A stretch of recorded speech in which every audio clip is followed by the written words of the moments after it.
Sponsored content is a well-understood concept in 2024, Taplines listener, but that's a relatively new development. There was a time, before influencers, when bona fide celebrities were still the ones with all the celebrity. And while it was commonplace for them to endorse products, until recently it was pretty damn unusual for them to bring their actual creative faculties to bear on original work commissioned by brands. And it was even more unusual for that work to be, good. Joining Taplines today is Jacinta Howard, a culture journalist in Atlanta who has covered hip-hop for decades, to talk about a very specific, very special, and very star-studded sponsored content series that hit the airwaves back in the late 80s and early 90s. St. Ides malt liquor first arrived on store shelves in 1987, but it wasn't until the brand's parent company hired the iconic DJ Pooh to enlist a who's who of blue-chip rappers from Ice Cube to the Wu-Tang Clan in the production of mixtapes and music videos about the crooked eye that it really began to take off. And when it did, sales followed.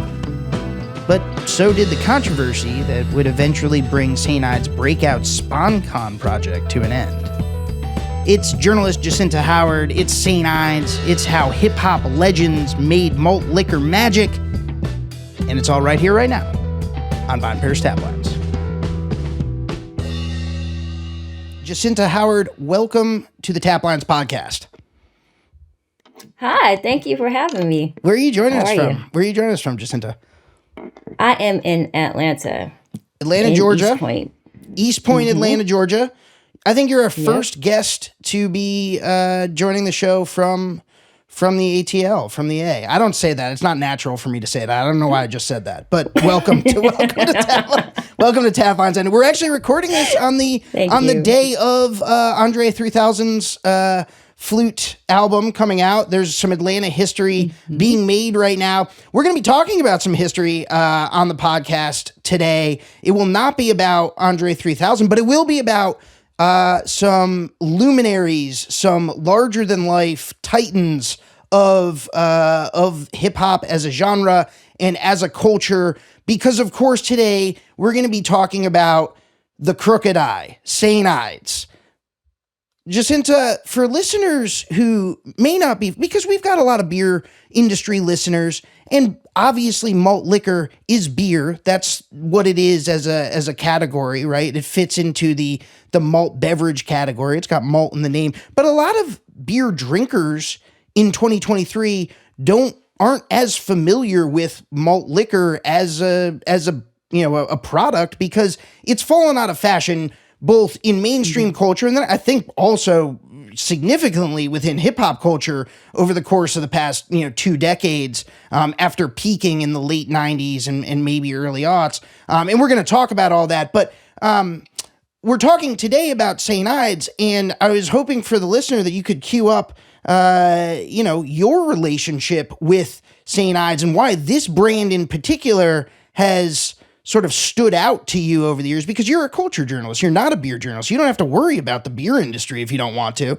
But St. Ides obviously has a lot of bearing on what you do and the beat you cover. Why is that, Jacinta?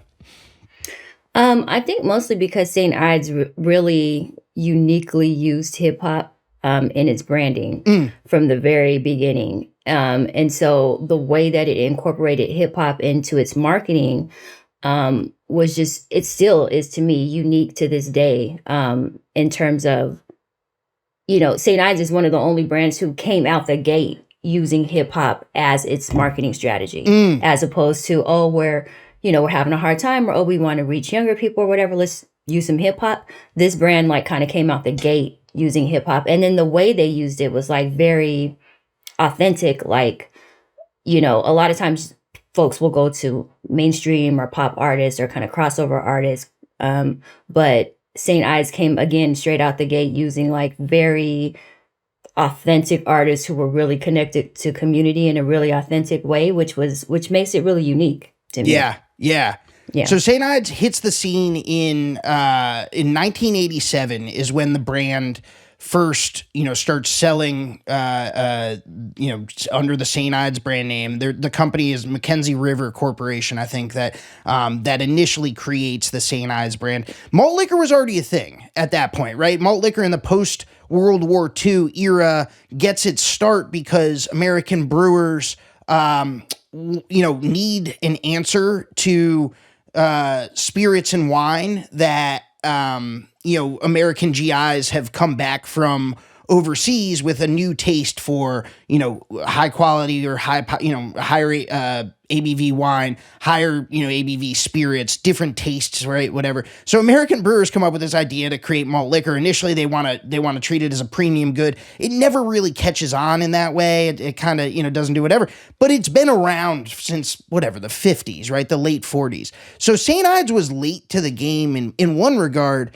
and yet it had just this enormous impact because of a little bit of what you describe. I mean, I think the liquid itself was not distinctive. It tasted more or less like any of the other malt liquors out there, so there wasn't a lot of distinguishing characteristics there.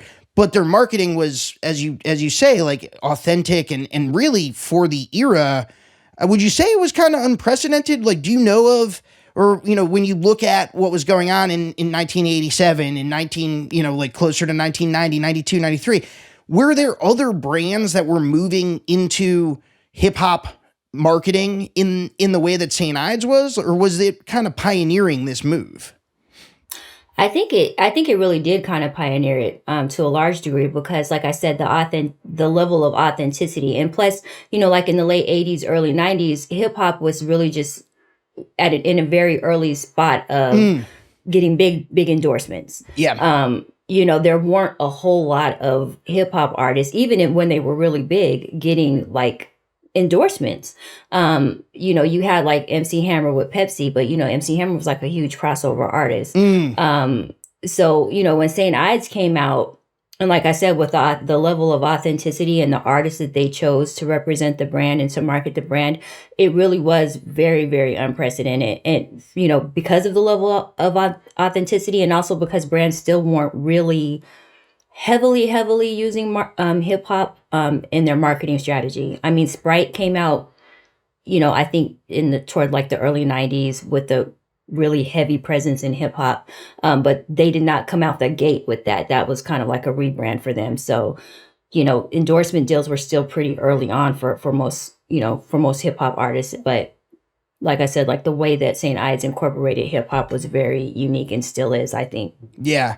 Let's talk about this authenticity in some of the artists that St. Ides involves in its marketing, coming out the gate, as you say, right? There's when you look back, and I was like doing research and refreshing my memory on this, before we jumped on to record today, and it's like, it's just a who's who of hip hop in that era. Let's talk about the artists. Like, I'm looking at my list right now that I've got the notes for. They had, St. Ides did commercials with Notorious B.I.G., Snoop Dogg, Tupac, Warren G, Nate Dogg, and the Wu-Tang Clan, among others.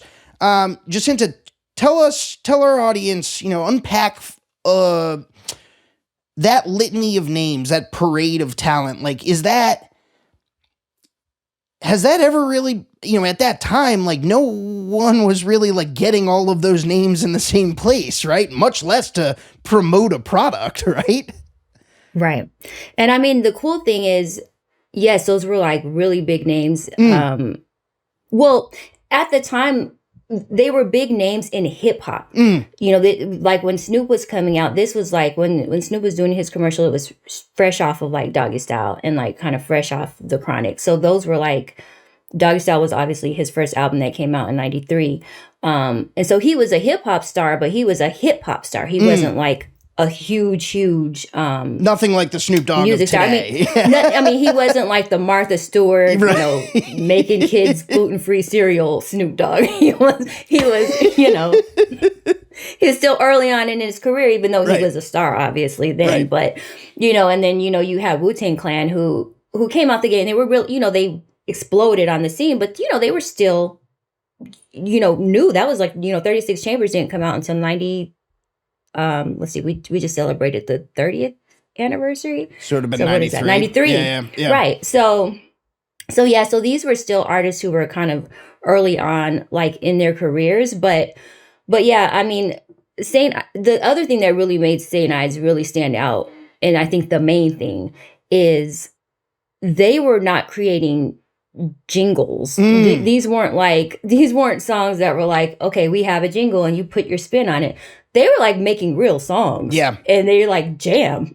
Like they were good songs. They hold up too. I was listening to like the St. Ides mixtape, which came out in 1990, and it's like legitimately good to listen to. That's what I'm saying. And that was really different. And I still think that's something that's unique still to this day. Like, I mean, I was listening to Big Boy's Cadillac commercial, and that's like really great. It's actually a great song. Yeah. But I mean, other than that, like most of the time it's like, you know, the artist is selling, you know, a jingle, or, you know, they're just kind of there. These artists were like actually making like really dope songs that, like you said, like still stand up. And it almost felt like, almost like a competition, like who's going to have the dopest St. Ides commercial. I mean, Nate Dogg, you had, you know, Red and Meth did one, Cypress Hill did one, like Ghetto Boys did one with Ice Cube. And like, from what I was researching, I think DJ Pooh had like who's like a West Coast producer and like actually co-wrote Friday, played a really instrumental role in like the St. Ides world. That's right. So DJ Pooh sort of like air traffic controls this, or sort of like behind the scenes is like the guy who puts, he was the broker of the talent, more or less. Can you speak a little bit to the role, like the power of DJs, or the significance of DJs in like pulling together talent and putting together mixtape, things like that at that time? I mean, it's different now, obviously. We don't really think of DJs having that level of cultural import in the same way, but from what I understand, the significance or the instrumental role that a DJ could play in you know, lining up talent and you know, kind of elevating performers' careers was pretty influential at that time, right? Yeah, I mean, you know, the DJ is like, you know, one of the core elements of hip hop, and at the time, you know, DJs were really producers as well. I mean, which a lot of them still are. I mean, a lot of DJs are still act as producers, but in Pooh's case, like Pooh is just like a West Coast legend, a hip hop legend, really. I don't want to limit it to the West Coast. And so, yeah, I mean, his relationships and the connectivity that he had across, you know, hip hop in general probably really was able to like create a world where people felt like they weren't being exploited necessarily. They felt safe. You know what I mean? Like where they felt like it was a thing that they should actually attach themselves to because of his reputation. And, you know, some of those commercials are funny because you can see, like, you could see Friday, you could see his comical side in some of those commercials. Yeah. And so you see kind of where some of those drops from Friday came on early in those St. Ides commercials. But yeah, I mean, Pooh brought a level of like, you know, for him to be involved meant that it was something that people should be involved in. And then also Ice Cube, you know, because they were partners, you know. So Ice Cube, you can see like some of the early records, like the one with Ghetto Boys. You know, Ice Cube had a long-standing relationship with Scarface. And that was really cool because, you know, obviously Ghetto Boys are based in Houston, and that was showing a connection between the two regions. But yeah, I mean, between Pooh and Cube's involvement, that really brought a level of like, we should, you know, gravitas to it. Yeah. Right, exactly. Can you speak a little bit to the, you know, you mentioned that Ghetto Boys are from Houston. You have Pooh on the West Coast, and who's, you know, a legend in hip hop, as you say, but is based, you know, on the West Coast. Ice Cube, obviously based on the West Coast. But one of the things that, at least to a novice like me in the hip hop space, or, you know, a casual observer of hip hop, it seems notable, especially at that time, is that like regionally there was not necessarily a lot of cohesion in hip hop, right? Like some of these different regions of the country, especially East Coast versus West Coast, which is, you know, notorious, no pun intended, notorious at that time for having a lot of friction within those two communities. But regionally, like there wasn't necessarily like continuity in hip hop the way we think now of artists. You know, obviously they come from somewhere and they often, you know, make that central to their identity, but they are able to be national artists without sort of being of one scene specifically. And that wasn't always the case, obviously. And there's a lot of, media that has been produced around those differences at the regional level and how they've borne out in hip hop. But what is interesting to me about St. Ides specifically is that like these commercials were pretty agnostic on region. It wasn't a West Coast thing. It wasn't an East Coast thing necessarily. Could you speak a little bit to if that was unusual in your mind, like why you think that came to be? Like how much precedent was there for that in hip hop at that time? Well, I mean, I think in the early 90s, I think the whole West Coast, East Coast thing really, really came to prominence and really started becoming a thing around like 94, 95. Okay. And so prior to that, yes, each region kind of had its own specific sound. What was happening in Houston didn't necessarily sound exactly like what was happening in LA, which didn't sound exactly like what was happening in the Bay, which didn't sound like what was happening in, Philly or Jersey or, New York. But there was still more, hip hop was still hip hop. I think back then there was even more of a distinction between, mainstream artists versus artists who were not quite as mainstream, more so than a coast specific thing. But moving on into like some of the later years, yeah, it was cool that they were able to go across the country because like I was watching one of the videos earlier and, Biggie's rapping over a Dog Pound beat on one of it. You know what I mean? So, and this was like, Dog Pound didn't come out till 95. So, sorry, for people who don't understand the significance of that, can you just speak to why that is unusual or why that was remarkable in your mind? Yeah, because, that was part of when the whole East Coast, West Coast thing kind of started to kick off and was elevated by, in my opinion, irresponsible media.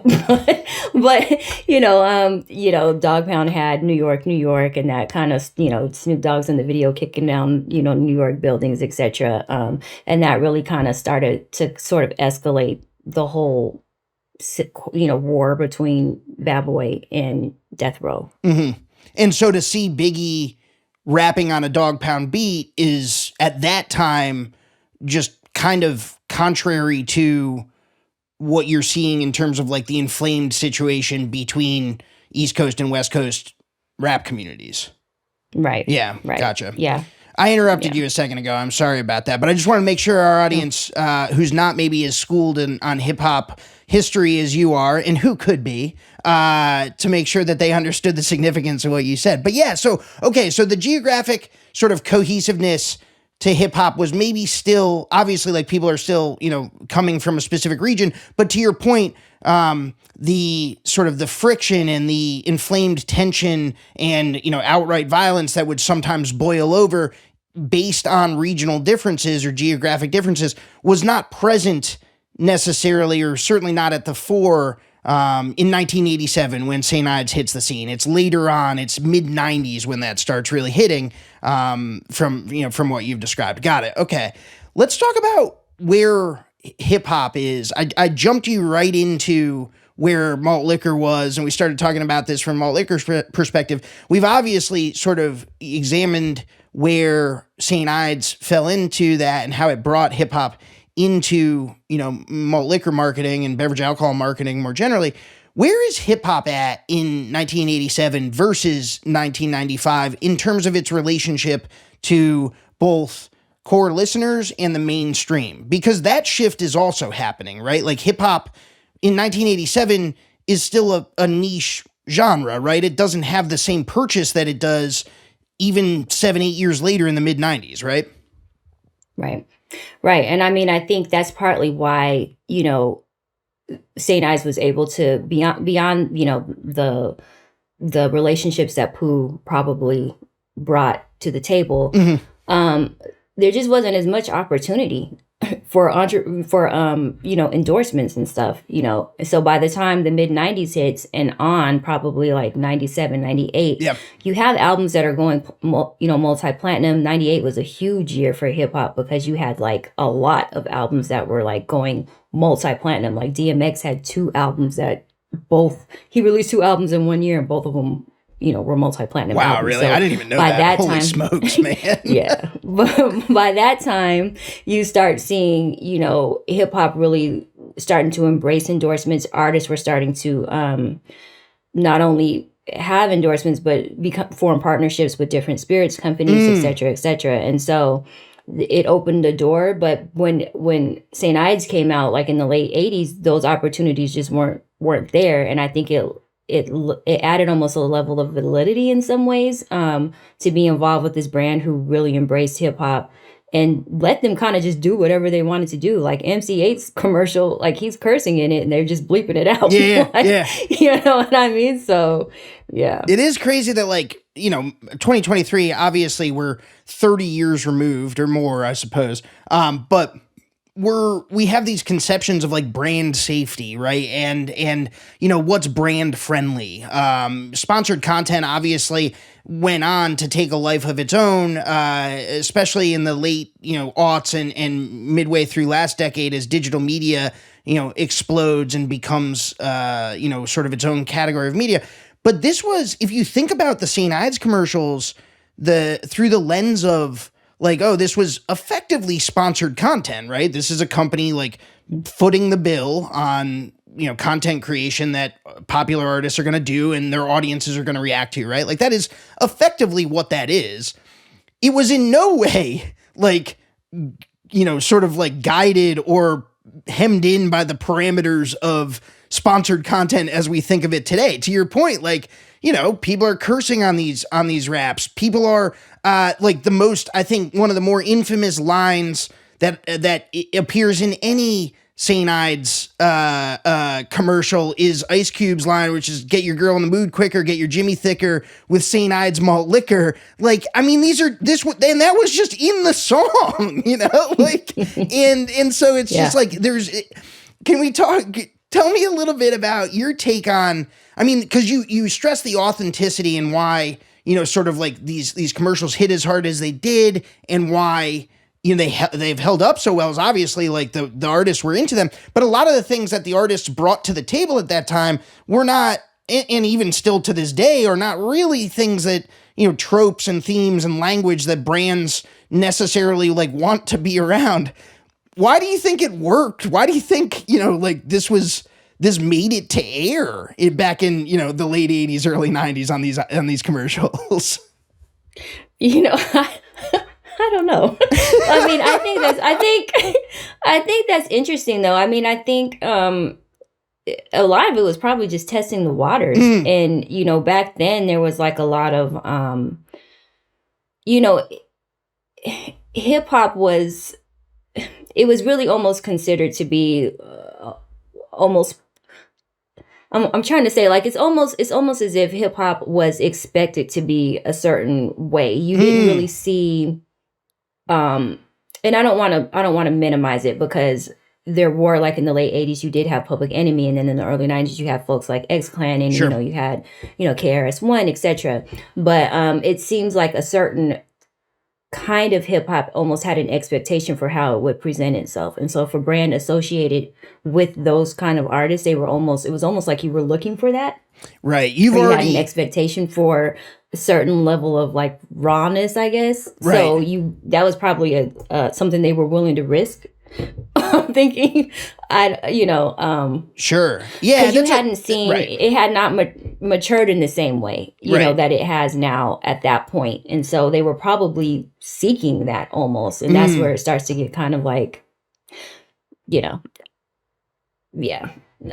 maybe gross, exploitative, maybe a little inappropriate. Yeah, and I want to talk about that because I think that's also core to this story. The St. Ides story is part of. Or partly a story of, there's a benign way to read it, right? Like there's this incredible outpouring of creativity. These artists are able to get on the mic and get on TV in many cases. Like these are videos for the most part, listener, and you can go look them up on YouTube. I highly recommend it. They're fascinating cultural artifacts. But like this is not necessarily like budget that artists, even the ones that have now gone on to be massive, multi-million dollar, platinum artists, they didn't have the money to produce like, higher budget music videos like this necessarily, or it was going to, it would be, they would want to do that with, maybe one of their songs or a couple of their songs. Like, so there's a benign way to look at this, right? Oh, the corporation is, giving them the money to do something cool. And like, that's interesting, right? But the less charitable way to look at it is that, well, we have a corporation that's selling, malt liquor to a community that over-indexes on, alcohol-related ills, social and physiological ills, and they're using hip-hop to promote that product to that community, right? And that's where, and there's also an outpouring of frustration and a lawsuit and really intense scrutiny from public health officials because of that later on in St. Ides' journey. We're going to get there in just a moment, Jacinta, but before we do, I wanted to ask you about sort of the foil to St. Ides in the malt liquor and hip-hop sort of nexus, Olde English. So OE 800 is not new when St. Ides hits the scene. St. Ides comes out in 87. OE, I think, comes out in 1964. So it's been around for a while, right? And I wanted to get your take on why, because Olde English had showed up in some hip-hop media and would continue to be a part of hip-hop culture even once St. Ides hit the scene. But I wanted to get your take on where you sort of see Olde English fitting into the hip hop landscape in 87, in 88, 89, in the early 90s, because there was a void there. OE had not leaned into hip hop marketing in the same way that St. Ides kind of, did from the jump. And St. Ides was able to work its way into that scene that OE had kind of naturally wound up in for the past 20 years without really working that hard at it. Talk about that a little bit. Right. I mean, I think that was a missed opportunity for Olde. Yeah. No kidding. I mean, really, like you have a specific demographic that really seems to gravitate toward your product for better or for worse. And I think it's for worse. But, you have a built-in market and you don't acknowledge that base. Yeah. And I want to be careful with how I'm talking about this because I'm not suggesting that, our community, the Black community, needed malt liquor. Right. No. Or needed malt liquor branding. But I'm saying, why didn't you target us? Right.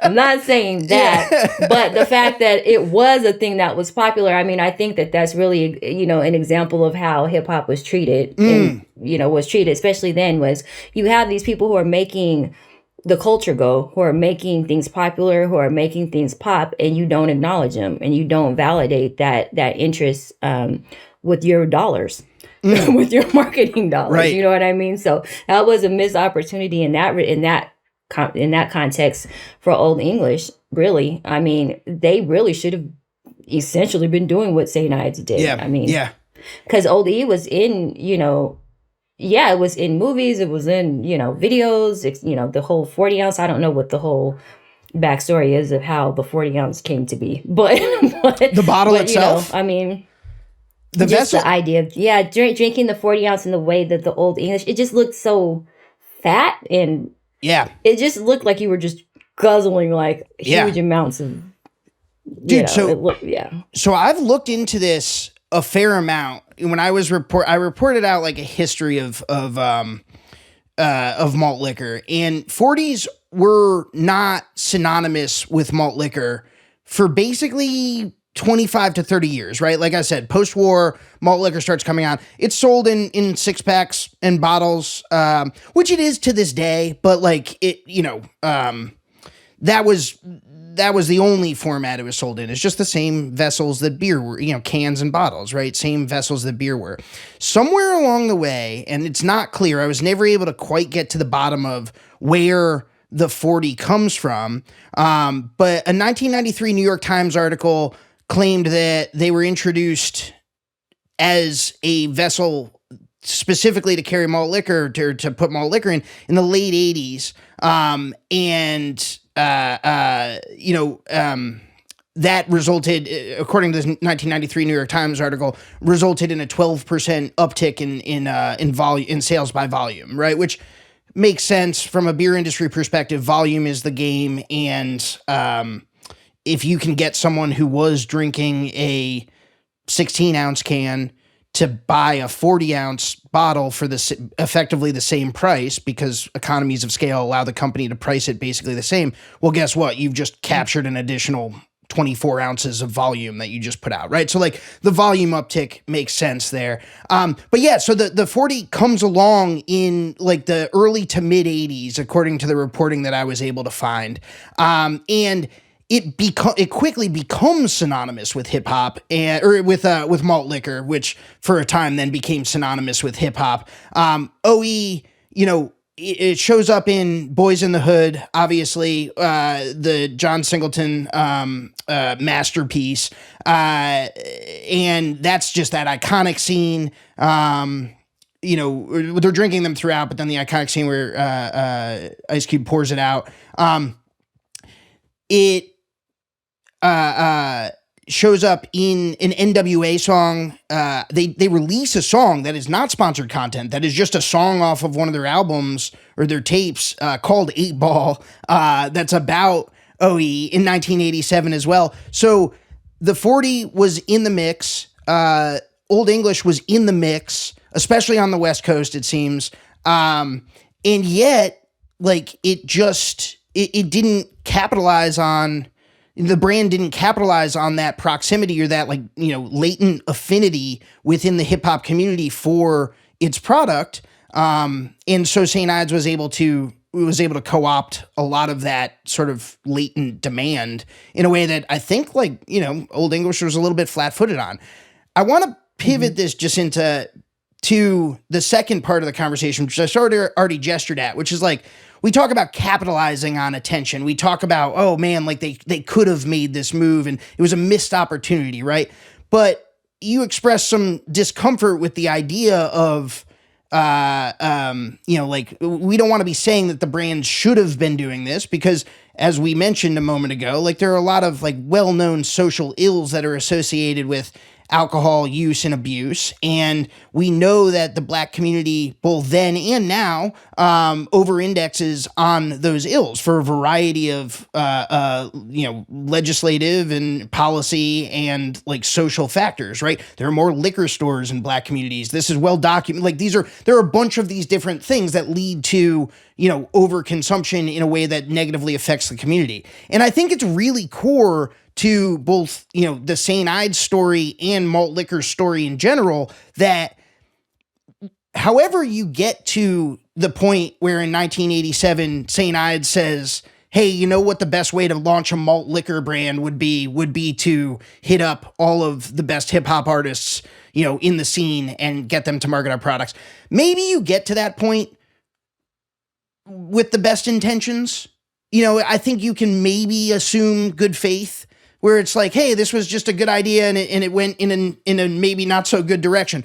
But like by the mid 90s, this is not just a sort of marketing exercise. This is also a lightning rod for pushback from public health officials, like I said, from members of the hip hop community. I mean, in 91, I think Chuck D sued St. Ides, right? Like, so this is not something that's just like happening and everyone feels great about it. And I want to talk about, because you've already like very smartly like gestured at this or referenced this, like that's the other side of the story. And it's an important one because it speaks to how mainstream brands, in this case, St. Ides,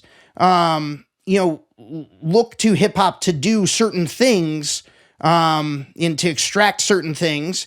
And maybe like the consequences of those are borne unequally by the brand and the community.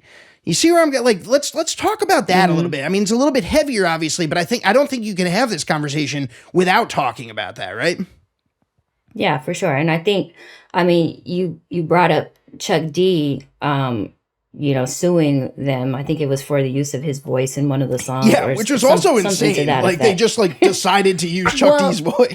It's interesting because Chuck, his Public Enemy was produced by Bomb Squad, and Bomb Squad actually did Ice Cube's first out, did America's Most Wanted, which was his first solo album. And, so they already had like a connection there. And it's interesting too. I was thinking about Ice Cube because his first 2 records were extremely socially, they're socio-political albums, America's Most Wanted and Death Certificate. And I've said, Death Certificate really is the blueprint, in my opinion, for that brand of socio-political rap that you would then see. I don't think without that album, you don't get a Run the Jewels, you don't get pieces of Kendrick Lamar, et cetera, et cetera, et cetera. So that connection is interesting because when he started doing St. Ides, that was kind of in the period where he was starting to go into more of Today is a Good Day, and they know how, how we do it. That era of Q. Right. Anyway, I'm kind of no. Yeah, Please. I think.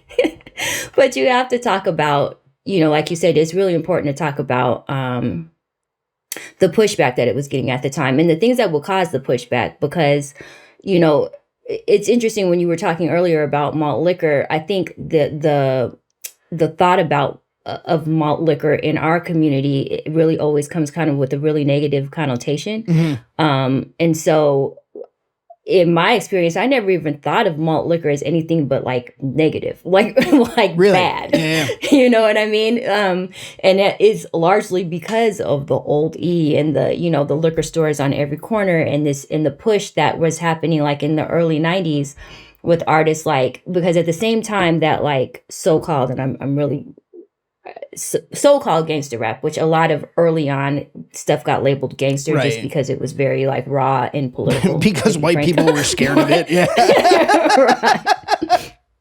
Right. So early on. But I mean, at the same time you have that, you also have, like I said, the Public Enemies and the KRS-Ones and X-Clan and this push, like, Spike Lee came out with like Malcolm X in 92. And so there was this real push towards being, the Black community being,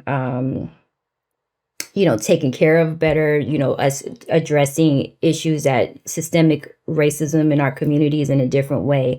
An eye on hip hop, because hip hop always was, a voice for the streets, a voice for the people.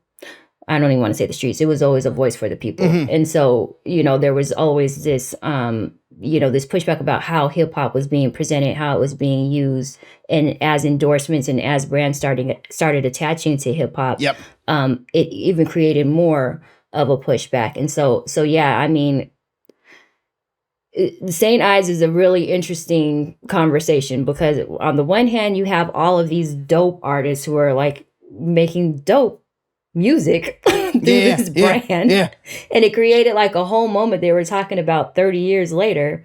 But at the same time, what is St. Ides and what did they want with us? Like, what I mean? You have the question, like, what were the effects of that?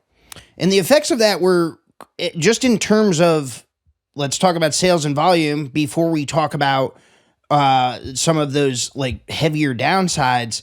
In the early 90s, African-American drinkers composed about 12 to 14% of the overall American drinking population, right? So that's more or less, where the population and the drinking population are more or less the same. In the African-American population within the U.S. population in the early 90s was about 12 to 14%, depending on how you slice it. They were drinking around 28% of the country's malt liquor. Colt 45, which we haven't mentioned, but is another major malt liquor brand that had also made overtures to the African-American community using a different cultural touchstone, Billy D. Williams, who was sort of the ideal, he was a black actor, but and he's still alive, he's not dead, a black actor, but he appealed to white people. He was a movie star, so he had like what marketers would call crossover appeal, even though it's kind of gross to refer to it that way.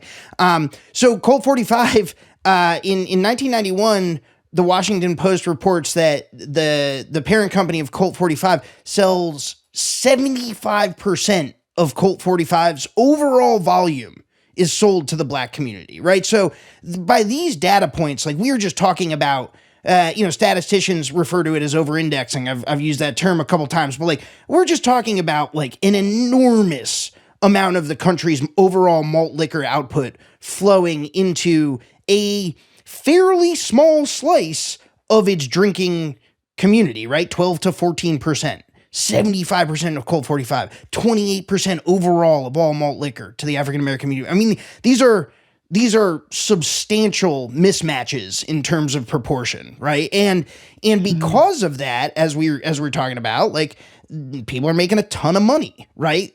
Big companies are making a ton of money. And what happens when big companies make a ton of money? They keep on doing the thing that works, right? And so you start to see it snowball. And even by the early 90s, when Chuck D, I think, files his suit against St. Ides in 91 because they inadvertently or inappropriately used his voice. But there's already starting to be scrutiny on like, whoa, like this thing took on a mind of its own.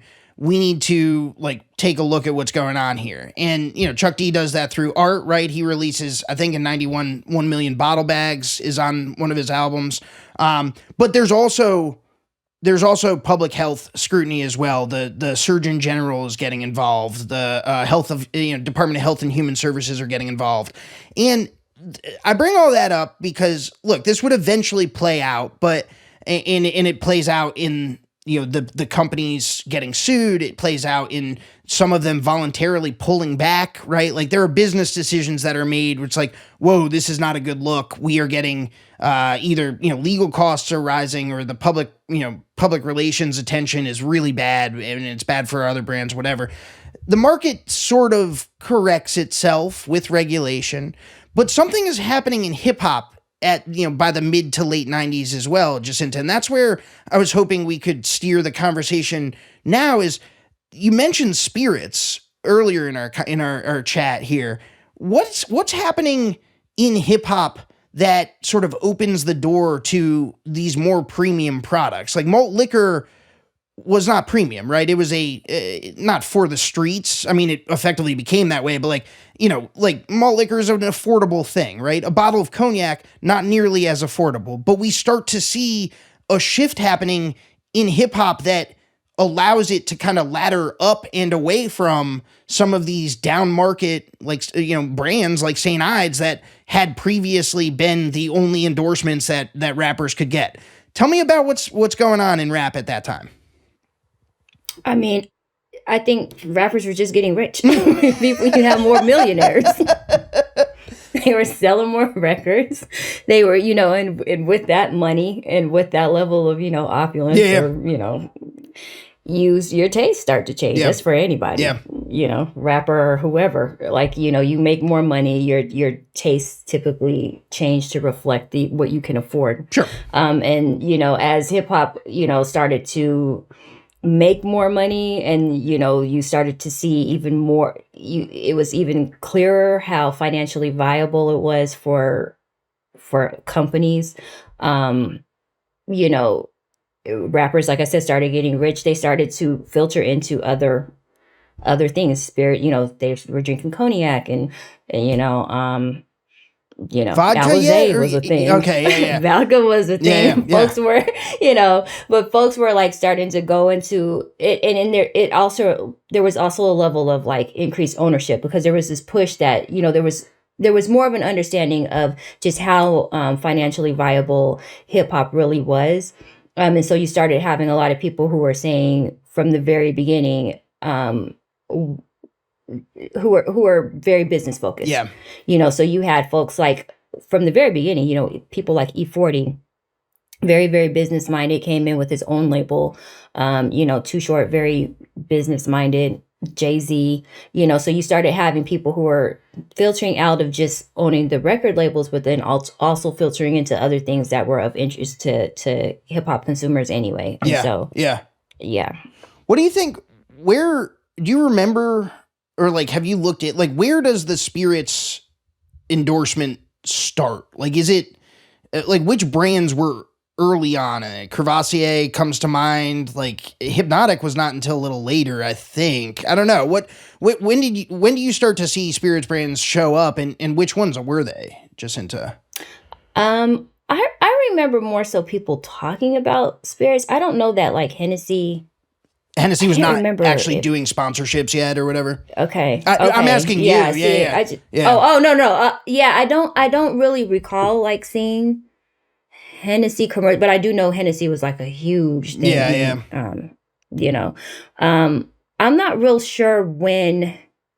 I think that it was Diddy though that had the first spirits endorsement, if I'm not mistaken. Don't quote me on that, but I feel like that might be correct, and that probably would have been around 97, 8-ish or so. So yeah, I mean, yeah, and then they started getting into partnerships and things like that, with spirits brands. And then Diddy would obviously go on to launch Ciroc and De Leon tequila. I think he has now. Jay-Z had a few over the years, and just got out of another one with Bacardi that he had a big lawsuit with them. But like they would go on to own the brands themselves after doing endorsements for other brands. Yeah. Here's sort of a way to tie all this up, or to try to like zoom out and discuss like the significance of this like really fecund, really like chaotic period that we've just described, where hip hop is coming into its own as both a genre and a marketing platform. There's sort of the public health and legalistic pushback on malt liquor and its association with hip hop. Then, as we just discussed, hip hop kind of leaves malt liquor behind, and malt liquor deserved to be left behind. Spare no pity for malt liquor, listener. But I'm curious, Jacinta, as someone who's reported on this space for 2 decades, and you know it inside and out, or you certainly know it better than me. One of the concepts that comes up a lot in my coverage of the beer industry is this idea of selling out, right? Like the craft brewing industry for years was it's not so much anymore, but used to be very, very like anxious about and even obsessed with the idea of like not selling, the cultural cachet that it had developed as an industry to the big corporations that were trying to, co-opt it, right? And there was always like a level of like self-mythology there, and I think like a lot of hypocrisy too, and I've reported on that. But I wanted to use the lens of like selling out to reflect back on this whole era that we just talked our way through, 1987 to 1987 to 1998 or whatever, the late 80s to the year 2000 or so. Hip hop goes through this enormous change, and on one hand you could view the St. Ides commercials as a version of selling out, and on the other hand, on the other end of this period that I'm talking about in the late 90s and into the year 2000, you could view sort of the pivot to spirits and the pivot to more high end and premium product, and turning away from sort of the grittier the grittier imagery that malt liquor partially sort of represented in hip hop as another form of selling out. And yet neither of those, at least to my mind or to my eye, neither of those instances really get criticized in that way in the stuff that I've read. But I'm curious to hear your take, because you're so much more on this beat and this space so much more. How did the premise or the concept of selling out play into these endorsement deals that we've talked about? Was it something the community talked about? Was it something artists rejected, or some of them rejected? Where did that fit in, if at all? Well, I mean, I think early on with St. Ides, I think the reason why you had the wide range of artists that you had, and the level of artists that you had participating, in the marketing for them, is because, like I said before, they just didn't have as many opportunities. And hip hop has always been looking for ways to be. I mean, when hip hop first started, it wasn't even looked at as a genre. Like no one even you know, Gave the it first the time rap of record day. wasn't Yeah. right. It wasn't recorded until like I think 79, and they say hip hop started in 73. So that took that long to Wow. even get it on on record. Yeah. So I think I think that early on, it was just it was looked at more as opportunity. I think even than what we were selling necessarily. Like we were already familiar with drinking, etc. Artists were younger then.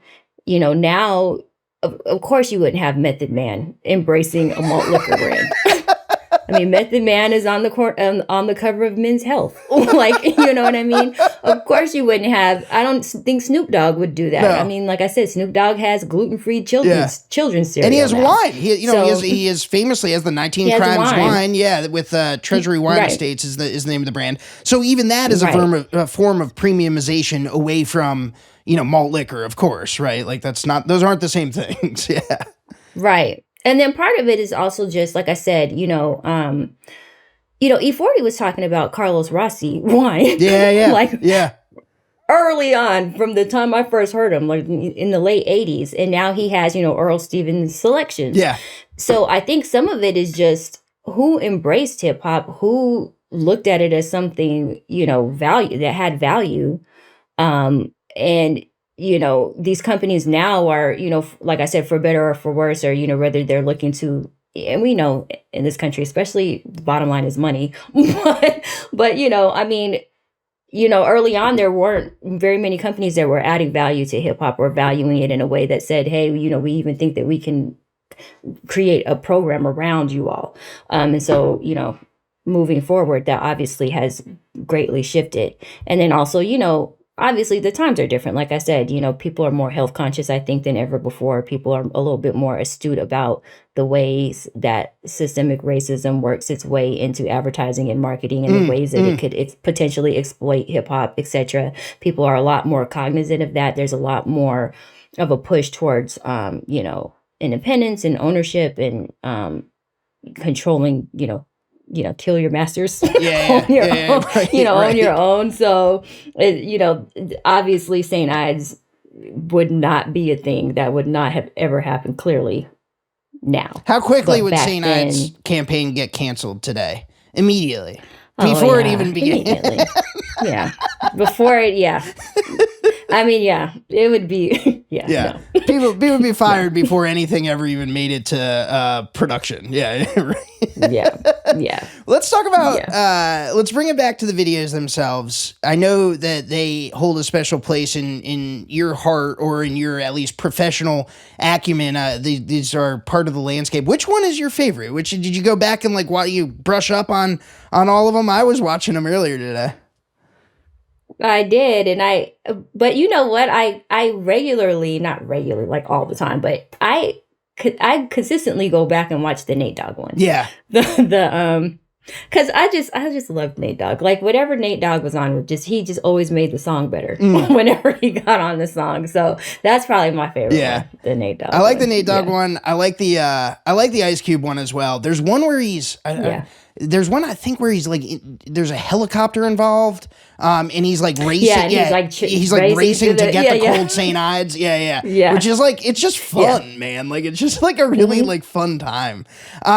When you look back at that body of work, obviously, like we said, it holds up as music. It's interesting. There are all these sort of social implications that we've discussed, and how, in the light of day now in 2023, what we know now about the way it played out, you don't necessarily feel so good about it. But looking at the art itself, right? Separating the art from the context to the extent that we can, where hip hop was going to happen regardless of whether St. Ides gets involved, right? But do you view this work as part of hip hop, or as something that sort of was bolted onto it, or was using it? In other words, does this art fit into the genre, or is it using the genre, or a sort of a refraction of the genre? Where do you situate them, the St. Ides videos, within, or against hip hop?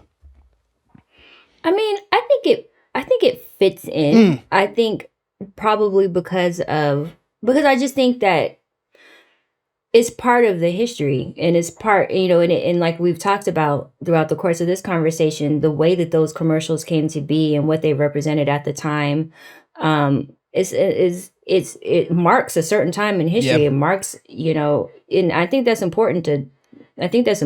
Yeah. You know what I mean? You don't want to gloss over that. That's what happened. Yeah. So I think, and I mean, I felt, like I said, because the thing that makes the St. Ides commercial so dope, again, is the music. Yep. It's because these artists were actually like writing, like making songs. So crazy. That's what makes it really, right. I mean, it's real. I mean, that's what makes it cool. That's why we're still talking about it, honestly, because if they were if they were bad songs, we wouldn't be talking about it at the end of the day. Like, it wouldn't have any relevance. So the fact that the music was as good as it was, and then again, the caliber of artists, Cypress Hill, Ice Cube, Ghetto Boys, Method Man, Redman, Wu-Tang Clan, EPMD, like, these are like titans. Yeah. So, I mean, I think it's fair to have a discussion about those commercials in the context of where hip hop was, at that time, and what kind of bearing and, like, again, what it represented for the artist, for the business in general. And it's actually interesting to think about it in terms of, hip hop's continued relationship with beer. I was thinking about that, and I'm like, you did hear them referencing like the malt liquors early on, but like, you don't hear a ton of rappers talking about drinking beer in their music. And it's interesting because, I know Snoop has like the Corona commercial, but that's not really playing on his hip hopness. That's playing on his Snoopness, his coolness, and he's, he's on the beach, whatever. But, I was talking to Nappy Roots, who own, they're like a rapper-owned brewery here in Atlanta. Atlantucky, is that what? Yeah. Mm-hmm. It's called Atlantucky. And, they were talking about how, the craft beer industry and how it's traditionally been very white. Yeah. But how, rappers, it's interesting because like the likeness of rappers' lyrics and, their art and things like that get used at one point were being used in craft beer. Tons. But you didn't have a lot of involvement. Of the artists in the money, then the monetization of that. And, they were one of the only crews, and I don't want to say they're the only ones, but I think they are the only rapper-run brewery who they actually make their own beer. And so, and they were saying, like, rappers don't talk about, like, drinking craft beer in their songs.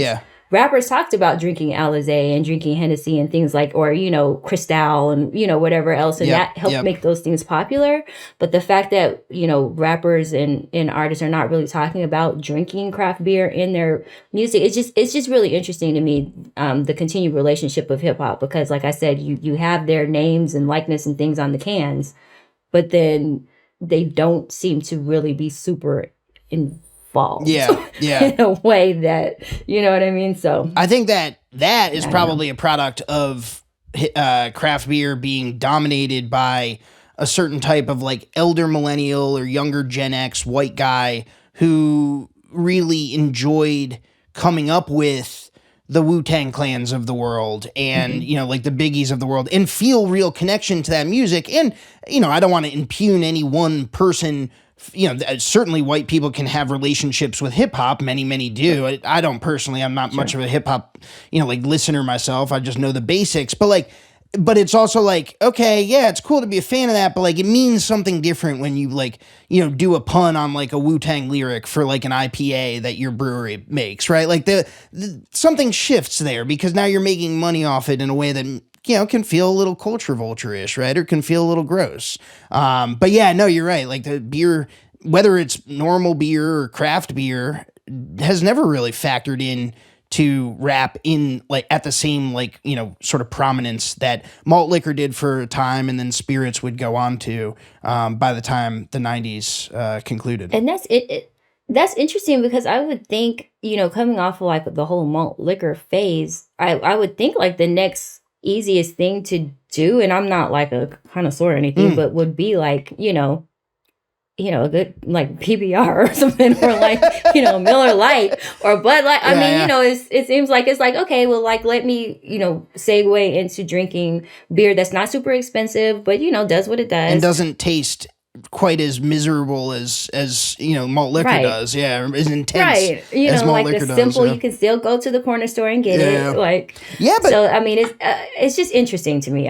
But that speaks to how powerful hip hop became, how quickly in terms of its cultural cachet and its marketing, sort of prowess, is that like it skipped regular beer. It didn't even have to fuck around with regular. It just went straight up to spirits, man. Skipped wine. Didn't give a shit about wine for a while.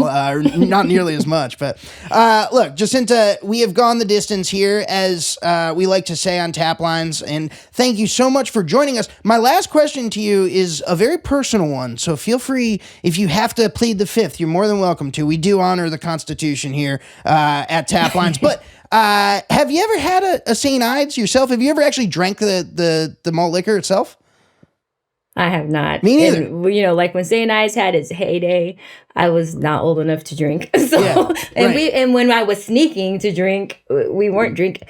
I never had an Olde E. I might have maybe Yeah. I don't even remember. I don't think I've ever had like malt liquor. Liquor in general. When we were sneaking as kids. Yeah, wow. Like when we were kids sneaking to have like our little whatever, it was always something awful like schnapps right. right. Like hard lemonade or something. Yeah. Right. You didn't know what you were doing. Yeah. I've had a few malt liquors in my time. I've had Olde English. I've had Colt 45. I've never had a St. Ides though. I never got around to it. But like I said, most malt liquors are kind of the same. There's not a lot of differentiation between them. So, but never St. Ides. Maybe I'll go down to the corner store. I'll put on the St. Ides mixtape. I'll get myself all psyched up for it. It's still sold. Pabst owns it now, and they still sell it. There's not much to it in terms of volume anymore. It's definitely past its heyday. But you can still, if you know where to look, you can still find a Crooked Eye, the old St. Ides 40. So. You don't have to join me in that, Jacinta. You're more than welcome to keep your streak going of not drinking malt liquor, and we respect that and we honor that. But I'm going to bravely venture out. Listener, I encourage you, should you so choose, to do the same. Jacinta Howard, thank you so much for joining Taplines. It's been an absolute pleasure going down memory lane with you. Thank you so much for having me. This is fun. Yeah. It was a really cool conversation. All right, see ya. Taplines is recorded in Richmond, Virginia, and produced by yours truly and Darby Seaside, who, along with the talented Shane Farrick, composed our delightful soundtrack. Just listen to it. I also want to give a quick shout out to the entire VinePair team, and especially co-founders Adam Teeter and Josh Mallon, editor-in-chief Joanna Sciarrino, managing editor Tim McCurdy, and art director Danielle Grinberg, who designed our lovely Taplines logo. And of course, a big thank you to you, yes, you listener, for spending time with us week in and week out. We literally couldn't do this without you. I'm Dave Infante, and I'll catch you next time.